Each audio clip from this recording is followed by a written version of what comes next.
Hello guys, good morning. Nandito ako ngayon sa Barangay Hall na old at andun po yung bago.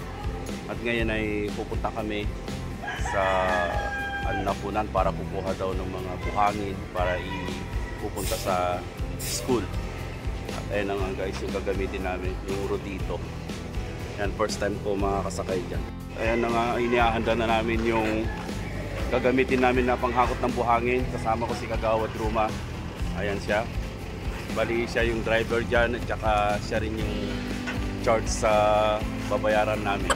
Wala muna akong ni-share dahil hindi ka share yung bulsa ko ngayon. So ayun na nga pala yung sinasabi ko, yung nasa likod yun yung bagong barangay hall. Ito dati yung luma na barangay hall namin. Kaya natin yung drive ito. Hindi ko alam, ikaw, dinadrive mo yan. First time daw na i-drive pero nadra-drive naman niya to. At eto na nga, sasakay na ako sa harapan. Pwede na bang sumakay? Sasakay na ako. Ayaw na mabuksan. Nako, bagong bago oh. May mga sukot pa. Ayan, nangangamoy pa rin nung amoy ni Kagawad Ruma. Yes? Can I join you soon? That is Monday. Yes? That is my Christmas party. Please Yes. bring with you your chocolate and candies for the kids. Okay. Okay? Okay. Pa-Jollibee tayo Kagawad ha. Nako. Made. Kung na-blow out ni ko ha. Ni... Blowout mo. Na-blow out ang Nga, nag-blow out ako. 1 week. Almost 1 month. Candies and chocolates daw. Tapos Jollibee. Yun na nga. Wala pa akong punsa-punsa. Sino yun? Sino yung nakatay doon? Kuya Joel. Kuya Joel. Nandun yung bago naming treasurer.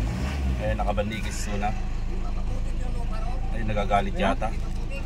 Tignan nga namin. Nagagalit. Pag wala, punta na kami sa Napunan. Kahit isang load lang siguro. Abunuhan muna namin. Yung nagsabi ni Kapitan eh. Ang ganda-ganda pala nitong loob ng rodito, maluwang siya, tapos malamig yung aircon. Kaya number 1 pa lang yan. At yan na nga yung driver ko, si Kagawad Tommy Ruma. Pwede mong itas yun. Anong itaas dyan? Ang pingay? Api gaming na. Ang bakaya? At naman di kong kunakon. Kaya nga tinawag kita para may painan ka ako eh. Pag-itaas yung wire. Pwedeng sumunod na lang ako. Gamitin ko tong Innova na yan, nakaparada dyan. Ayun. Wala daw kaming pera. Ganito pala ang feeling pag bagong sasakyan, bagong driver. Ito na yung road widening dito sa Barangay Libertad. At ngayon ang purpose, bakit kami pupunta doon, hihingi daw ng graba. Sabi ni Kagawad. Ano, sayang naman yan, marami.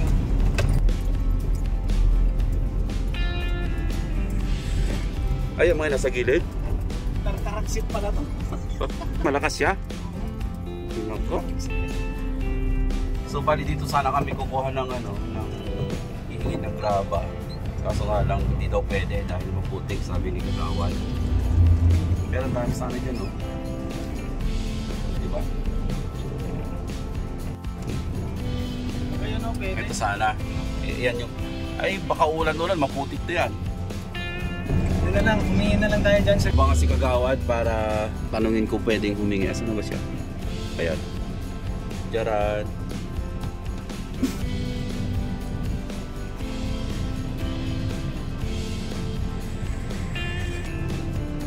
Ayan siya. Pasilip-silip muna. O hindi daw pwede. Hindi pa siya nagtatanong, hindi na daw pwede. Hindi daw pwede? Hindi pwede. Maputik din yan. Ay, yun pala yung dahilan. Ngayon, napunta kami sa Napunan.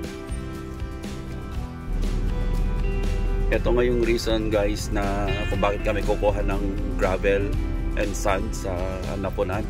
Kasi may request ang Libertad Elementary School ng Rona Dagitoy HRPTA di Libertad Itiague. Ito si Roger Laveriento ang HRPTA. Siyempre Acknowledge naman ni punong barangay Panganiban. Pinorward naman kay Kagawad Tommy. Ayan yung sinabi oh. Kagawad, ngayon mo lang ba na-drive to ng malayo? Oo. Noon pa. As in ngayon lang talaga. Ngayon lang. Bakit hindi mo kasi nire-request noon sa bagay? Parang kabayo pala. Oo nga, parang kabayo. Sementado naman itong dinadaanan namin pero parang rough road. Kita nyo naman dito sa hawak kong camera oh. Di ba? Ganito pala yung yung ano pag tawag dito? Oro dito. Dito. Matagtag. Tapos, malamig nga dito sa loob pero medyo nakakapawis sa likod kasi ito nga may supot pa. Talagang pagpapawisan ka dito. Mas maganda na rin itong may ganito, may supot. Dahil iba iba nagdadrive dito, yung nagpapawisan, maangamon. Hindi yung gaya kay Kagawad Tommy na siyempre nakapabango yan. Kakabit yung pabango sa sana gano'n. Pero kung public talaga ito na gagamitin, kailangan nakasupot to. Tsaka ang napansin ko pa dito kasi matagtag, kahirap mag-vape. Oh, hindi ko may subo-subo. Tapos pag hipak ka ba, yung parang rough road din, pagpasok ng usok yung pag niya. Yung, parang kumakadyot din. Tawa niyo. Hindi kasi eto na yung pinaka-nebulizer ko. Nandito na kami sa pagkukuhanan ng gravel and sand na sinasabi. Kaso nga lang hindi kami makakuha dahil napakalalim ng tubig. Ayan o. Tayo makakuha talaga at makakalin. Doon sana yung pagkukuhanan. Dating yung mga lugat gaya nila. Nagtusursor naman minsan eh. Marong-urong ko tayo tultulang ko. Dapat nag-motor tapay lang umaya. Kumaa. Gino, balat na kuman. Ayan. Ayan. Lalim ng tubig kaya wala. Mahirap kumuha ng buhangin.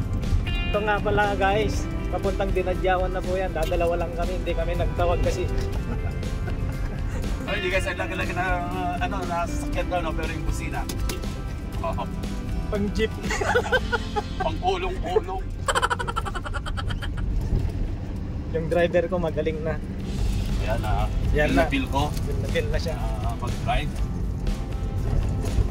At lapat pala nito. For the first time Ako na yung official driver nito. Feeling ko kasi lumalabas tong side mirror dyan sa banda dyan Feeling mo lang yun. Pero maganda rin siyang i-drive. True. Parang kabayo nga lang. May nasalubong na tayo. Galing ang Dinadyawan yan, no? Galing yung Dinadyawan to. Taga Santa Ana. Okay na. Nagamay mo na. Oo, okay na. Diretso na ng Dinggalan.